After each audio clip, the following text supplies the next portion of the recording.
Police কর্মীর স্বামীর অবৈধ সম্পর্কের প্রতিবাদ করেছিল স্ত্রী। প্রতিবাদ করায় স্ত্রীকে মারধর এমনকি পুড়িয়ে মারার চেষ্টা করে পুলিশ কর্মীর স্বামী। অবশেষে ইংরেজবাজার থানার পুলিশকে সাথে নিয়ে গিয়ে স্বামীর অবৈধ কীর্তির পর্দা ফাঁস করলেন খোদ স্ত্রী। অর্ধনগ্ন অবস্থায় আটক পুলিশ কর্মীর স্বামী। মালদার ইংরেজবাজার থানায় নিমাইসরা এলাকার ঘটনা। জানা যায় ৮ মাস আগে মালদার কাজীগ্রাম গ্রাম পঞ্চায়েতের শ্রীরামপুর এলাকার বাসিন্দা ওই পুলিশ কর্মীর সাথে বিয়ে হয়েছিল কর্মণী এলাকার বাসিন্দা ওই মহিলার। বিয়ের পরেই পুলিশ কর্মীর স্বামীর অবৈধ সম্পর্কের কথা জানতে পারেন তার স্ত্রী। আর এই নিয়েই স্বামী স্ত্রীর মধ্যে বিবাদ লেগেই থাকতো। স্বামীর অবৈধ সম্পর্কের প্রতিবাদ করায় মিলত মার, এমনকি তাকে পুড়িয়ে মারার চেষ্টা করা হয় বলেও অভিযোগ। শেষমেশ গতকাল বিকেলে নিমাইসরা এলাকায় পুলিশকে সাথে নিয়ে গিয়ে তার স্বামীর অবৈধ সম্পর্কের পর্দা ফাঁস করে খোদ ওই মহিলা। আর যাকে ঘিরে গোটা এলাকা জুড়ে হইচই পড়ে যায়। এই ঘটনার প্রতিবাদ জানিয়েছেন স্থানীয় তৃণমূল সদস্য। তিনি বলেন, ওই পুলিশ কর্মীর যে মহিলার সাথে অবৈধ সম্পর্ক ছিল সেই বাড়িতে প্রতিনিয়ত মধুচক্র বসে। আমরা চাই এই সমস্ত কার্যকলাপ বন্ধ হোক আমাদের এলাকায়। আমার স্বামীর বিরুদ্ধে অভিযোগ করছি। কি হয়েছিল বলে? আমার স্বামী অনেক দিন ধরে অন্য মেয়ের সাথে সম্পর্ক রেখেছে। অন্য মেয়ের সাথে সম্পর্ক রেখেছে। আমি যখন জানতে পারলাম, জানার পর ওকে যখন জিজ্ঞেস করি অন্য মেয়ের সাথে সম্পর্ক কেন করে, আমার গায়ের উপর হাত তোলে, মারধর করে, অত্যাচার করে। 25শে ডিসেম্বরের দিন বাড়ি আসে, ফোনে ছবি দেখতে পাই। ছবি দেখার পর ওকে প্রমাণ হাতে দিয়ে দেখার পরেও ওই আমার উপর মারধর করে, অত্যাচার। কার ছবি দেখতে পান? মেয়ে আর অবৈধ মেয়ের সঙ্গে সম্পর্ক যার সঙ্গে আছে, নুপুর মণ্ডল আর আমার স্বামী ছবি দেখতে পাই ফোনে। ওকে দেখানোর পর ওরা আমার উপর মারধর করে, অত্যাচার করে, বাড়ি থেকে চলে যায়। চলে যাওয়ার পর বাড়ি থেকে আমাকে তাড়িয়ে দেয়, মারার চেষ্টা করে। কেরোসিন তেল ঢেলেছিল গায়ে, গলা চিপেছিল, মুখে বালিশ চাপা দিয়ে আত্মহত্যা করার চেষ্টা করেছিল। থানায় অভিযোগ করি। গতকালকে কি হয়েছিল?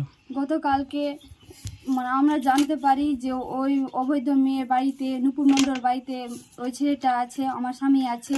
আমি পুলিশকে নিয়ে সঙ্গে করে নিয়ে ওকে হাতে হাতের প্রমাণ দেখতে পাই, ধরি। পুলিশকে নিয়ে গিয়ে কোথায় এটা? নিমাইসরায়। কি পুলিশ গেছিল সঙ্গে? হ্যাঁ, পুলিশ গেছিল। পুলিশ কি করলো তখন? পুলিশ ওকে ধরলো, অ্যারেস্ট করলো, মেয়েটাকেও অ্যারেস্ট করলো, ছেলেকেও অ্যারেস্ট করে নিয়ে গেল থানায়। আপনার সঙ্গে হয়েছিল? 7-8 মাস 7-8 মাস আগে বিয়ে হয়েছিল। সংসার চলতে ভালোভাবে? না, প্রথম দিকে ঠিক ছিল? প্রথম দিকে ঠিক ছিল, তারপরে ঝামেলাটা শুরু হলো। কালকে কি হয়েছিল এখানে? কালকের ঘটনা যেটা আমরা শুনলাম, আমি তো প্রথমে এসে ছিলাম না, পার্টি অফিসে ছিলাম। এসে দেখি পুরো গ্রামে পুরো ভিড় লেগে আছে। দেখছি প্রশাসন এসছে, অনেকগুলো সিভিক এসছে।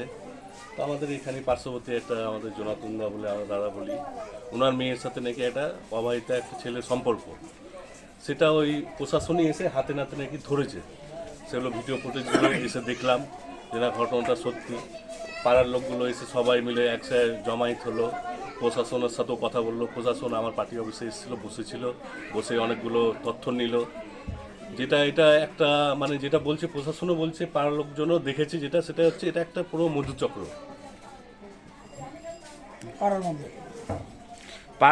পাড়ার লোক বলছে কি যে এই মধুচক্র এখানে চালাতে দেবে না, এদের উচ্ছেদ চাইছে। হ্যাঁ, অবশ্যই এগুলো মধুচক্র, অবধ সম্পত্তি, এগুলো তো পাড়াতে কোথাও চলে না। ঠিক আছে, যেটা সমাজের যেটা ভালোর জন্য যেটা করবে, আমরা প্রশাসনের উপরে পুরো ব্যাপারটা আমরা প্রশাসন দেখছে। প্রশাসনের উপরে দায়িত্বও দেওয়া আছে, পাড়া প্রতিবেশী মিলে প্রশাসনের হাতে তুলেও দিয়েছে ওদের দুটোকেই। ঠিক আছে, প্রশাসন এই মেটারটা পুরো দেখছে। সমাজের কি পরিবেশ নষ্ট হচ্ছে? এটা পুরো সমাজের পরিবেশ নষ্ট হচ্ছে। আপনারা দেখতেই পাচ্ছেন কত গ্রামবাসী কাল থেকে এটা পুরো হইচই হয়ে আছে।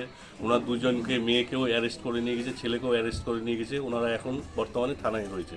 বুঝলাম, আপনি তো এখানকার মেম্বার, আগে থেকেই জানতেন না কালকেই জানলেন? না, আমি এই মেটারটা কালকেই জানলাম।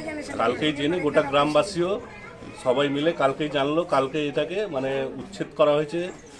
এইভাবে এরা ক্ষিপ্ত এবার হয়েছে যে হয়তো প্রশাসন না নিয়ে গেলে একটা ঘটনা ঘটে যেত। ব্যুরো রিপোর্ট, উত্তর বাংলা সংবাদ।